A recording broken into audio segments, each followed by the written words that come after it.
ನೋಡಿ ಕಾಫಿ ಮಲೆನಾಡಿಗೆ ಸೀಮಿತ ಅಂತ ನಾವು ತಿಳ್ಕೊಂತೀವಿ, ಆದ್ರೆ ಇದು ಬಯಲುಸೀಮೆ. ನಾವು ಹಾಸನ ಜಿಲ್ಲೆಗೆ ಸೇರಿದ್ರು ಕೂಡ ನಮಗೆ ತುಮಕೂರು ಕೇವಲ 2 ಕಿಲೋಮೀಟರ್ ದೂರದಲ್ಲಿದೆ.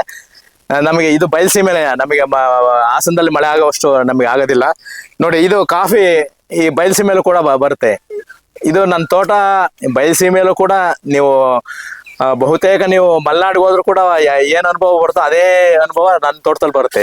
ನೋಡಿ ಕಾಫಿ ಒಳ್ಳೆ ಉತ್ತಮವಾಗಿ ಇಳುವರಿ ಬಂದಿದೆ. ಇದು ಕಾವೇರಿ ತಳಿ. ಇದು ಅಲ್ಲಲ್ಲೇ ಒಂದೊಂದು ನೀವು ಕಾಫಿ ಗಿಡ ಹಾಕೊಂಡ್ರೆ ಮನೆಯಲ್ಲಿ ನಿಮ್ ಕಾಫಿ ಒಂದು ಪೌಡರ್ದ ಹಣಕಾಸಿನ ವ್ಯವಸ್ಥೆ ತಪ್ಪಿಸುತ್ತೆ.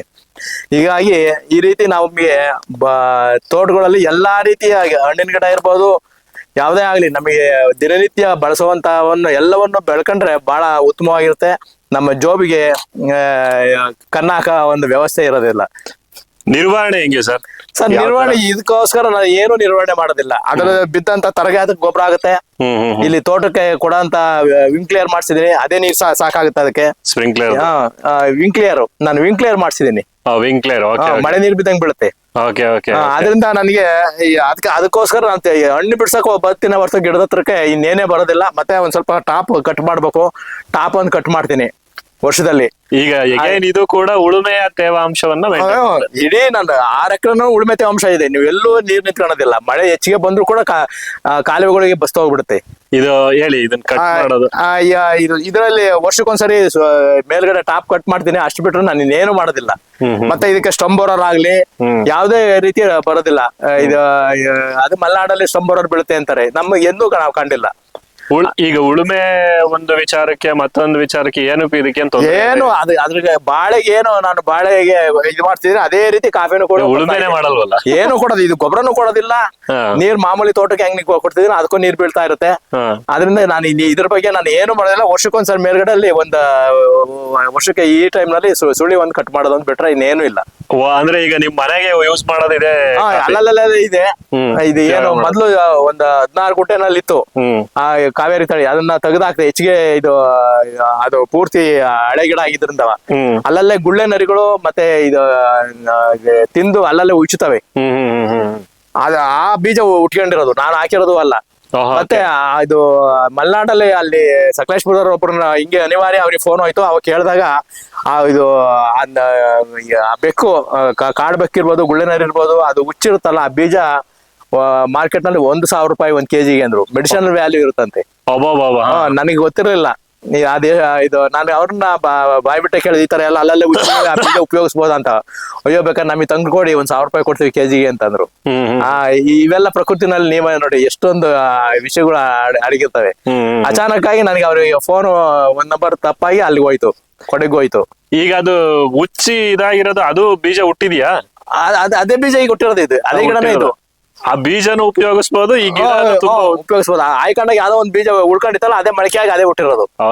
ನೀವು ಏನು ಮಲೆನಾಡಲ್ಲಿ ಅದನ್ನ ಇದು ಏರ್ ಮಡಿ ಮಾಡ್ಬೇಕು, ಗೆರೆ ಕುಯ್ದು ಬೇಳೆ ದಬ್ಬ ಹಾಕ್ಬೇಕು, ಅದು ಮೊಳಕೆ ಆದ್ಮೇಲೆ ಕವರ್ಗೆ ಹಾಕ್ಬೇಕು ಅಂತ ಏನ್ ಹೇಳ್ತೀವಿ. ಏನು ನೇರ ಸುಮ್ನೆ ಬೀಜ ಹಾಕ್ಬಿಡಿ ಹುಟ್ಕೊಳತ್ತೆ. ಈ ಸರ್ಕಸೇ ಬೇಕಿಲ್ಲ ಅಲ್ವಾ? ಏನು ನರ್ಸರಿ ಅದೇ ದುಡ್ಡು ಮಾಡೋದಕ್ಕೆ ಒಂದು ದಂಧೆ ಮಾಡಿದ್ದಾರೆ. ಮತ್ತೆ ನೋಡಿ ಒಂದ್ಸರಿ ಕಾಫಿ ಬೀಜ ಮೇಲ್ಗಡೆ ತೊಗಟೆ ಇದೆಯಲ್ಲ ಅದನ್ನ ಕಣಕ್ ಅಡ್ಕೊಂಡ್ಬಿಟ್ಟು ಟ್ರ್ಯಾಕ್ಟರ್ ಹೊಡಿತಿದ್ರು. ಯಾಕೆ ಹಿಂಗ್ ಹೊಡಿತಿದ್ರ ಅಂತಂದ್ರೆ ಇದಕ್ಕೆ ಬೇರೆ ಎಣ್ಣೆ ಸ್ಪ್ರೇ ಮಾಡ್ಬಿಟ್ಟು ಪ್ಯಾಕ್ ಮಾಡಿ ಬೇವಿನ ಹಿಂಡಿಂದ ಕಳಿಸ್ತಾರೆ ಅಂತಂದ್ರು. ಎಷ್ಟು ಕಲಬೆರಕೆ ಆಗುತ್ತೆ ಯೋಚನೆ ಮಾಡ್ರಿ.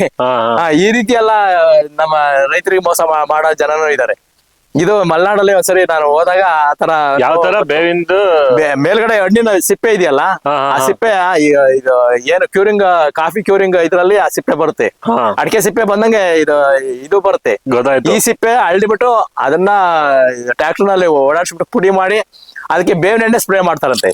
ಅದನ್ನ ಬೇವಿನ ಹಿಂಡಿ ಅಂತ ತೋಟಗಾರಿಕೆಗಳಿಗೆ ಕೊಡೋದು. ಅದು ವೇಸ್ಟ್ ಇವರು ಒಂದು ಉದ್ಯಮ ಮಾಡಿದ್ದಾರೆ. ಎಷ್ಟು ಕಲಬೆರಕೆ ಅನ್ನೋದು ನಮ್ಮ ದೇಶದಲ್ಲಿ. ಕಲಬೆರಕೆ ನಾವು ಒಳ್ಳೆ ನಿಸ್ಸಿಮ್ರು ಅಲ್ವಾ?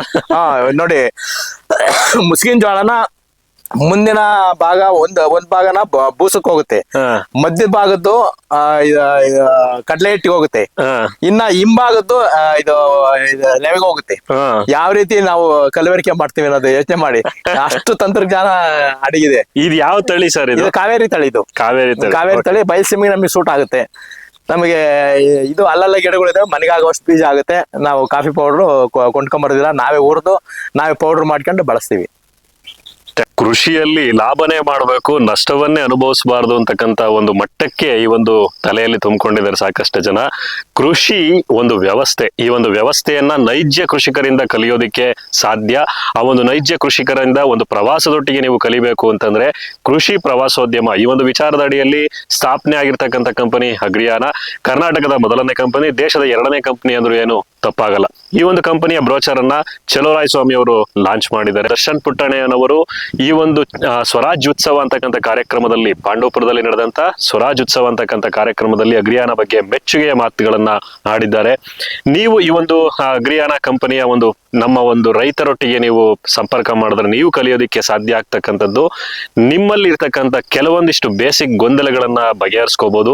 ನಿಮ್ಮ ಗೊಂದಲಗಳಿಗೆ, ನಿಮ್ಮ ಸಾಕಷ್ಟು ವಿಚಾರಗಳಿಗೆ ನಮ್ಮ ಒಂದು ಅಗ್ರಿಯಾನ ಕಂಪನಿಯಲ್ಲಿ ಇರ್ತಕ್ಕಂಥ ರೈತರು ಜೊತೆಗೆ ನಾವುಗಳು ಕೂಡ ನಿಮ್ಮೊಟ್ಟಿಗೆ ನಿಲ್ತೇವೆ.